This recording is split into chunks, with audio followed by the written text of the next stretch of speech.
प्रवेश करतील। गोरेगावमध्ये जी रॅली आहे त्यानुसार तो गट या ठिकाणी विलीन केला जाईल आणि त्याच वेळी नाही दिल्लीवर पण इंडिगो आले ना, आत्ताच आलो आम्ही। नाही नाही, तुम्ही तुमचे ऑपरेशन टायगर तुम्ही ऐका ना साहेब, तुम्ही पक्षातील एक वरिष्ठ नेते आहात, तुमच्यावर एक मोठी जबाबदारी नेहमी दिलेली आहे।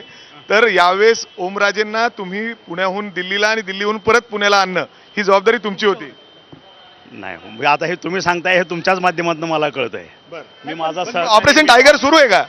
नाही अजून त्याबद्दल मी जसं तुम्ही आम्हाला विचारताय त्या पद्धतीने मीही मीडियावरनं बघतो की ऑपरेशन टायगर काहीतरी सुरू झालंय।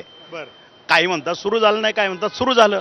जेवढं तुम्हाला माहिती आहे तेवढंच मलाही माहिती आहे। काही खासदार आहेत का तुमच्या संपर्कात? नाही कसं आता सगळेच खासदार 48 खासदार महाराष्ट्रातले संपर्कात असतातच ना एकमेकांच्या। शिवसेना शिंदे ठाकरे गटाचे विश्वास मोठा आहे। टायगर जी मोहीम राबवलेली जाते तो ओमराजेंची जबाबदारी तुमच्यावर देण्यात आली होती का तुमच्या सोबत?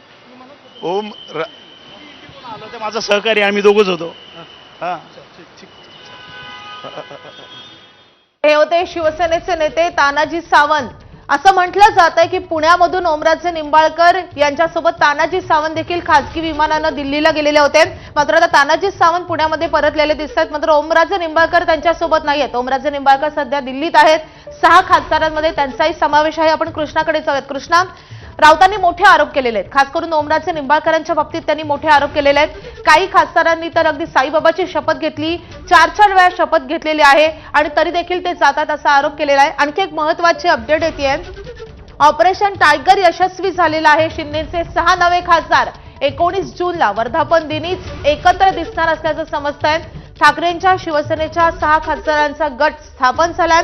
शांततेत प्रक्रिया पूर्ण झाल्याची माहिती आहे। वर्धापन दिनी खासदार आपली भूमिका स्पष्ट करतील असंही सांगितलं जाते।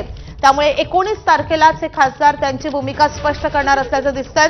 आज 17 तारीख आहे, त्यामुळे आपल्याला या खासदारांची भूमिका जाणून घेण्यासाठी आणखी 2 दिवस वाट पाहावी लागू शकते, कारण या खासदारांचा अधिकृत पक्षप्रवेश हा आता 19 तारखेला जेव्हा शिवसेनेचा 60वा वर्धापन दिन सोहळा होतोय, नेस्को सेंटरमध्ये शिवसेनेचा हा सोहळा पार पडणार आहे। त्याच सोहळ्यामध्ये मोठ्या शक्ती प्रदर्शनासह हा पक्षप्रवेश पार पडणार आहे।